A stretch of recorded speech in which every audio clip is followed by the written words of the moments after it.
Before Mr. Costa took the stage, I got a chance to interview him. Didn't have time to set up the camera, though thanks to my good friend Pam Graham, we do have some still pictures to show you.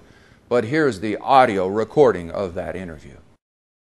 Mr. Costa, I've looked at the record over the years. I've seen your indications that, you know, the Afghans are making millions, if not billions, from this drug trade. And I was wondering how you compare that or rectify that against the enormous harms that them acquiring all that money, you know, generates against the U.S.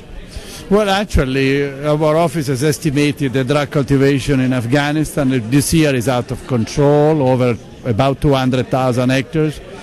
A certain amount of money, a significant amount of money is being made in Afghanistan, about 4 billion, 3 accruing to traffickers in Afghanistan and 1 to farmers. Obviously, we have to solve the problem above all by dealing with demand, reducing the demand of it so that the Afghan farmers will then spend their life cultivating illicit crops.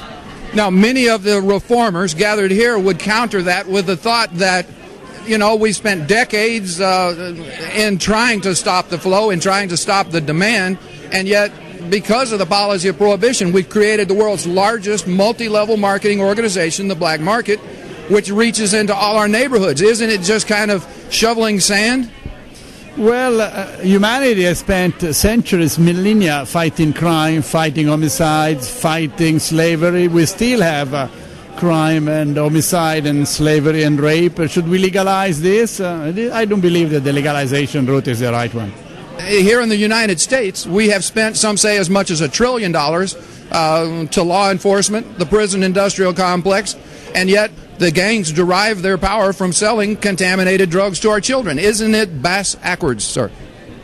Well, again, my strongest argument, at the United Nations, is to deal with demand prevention, with the reduction of demand, with the treatment, to treat drug addiction as an illness, and therefore offer to drug addicts the same assistance which is offered to those who suffer from diabetes or cancer or heart attack.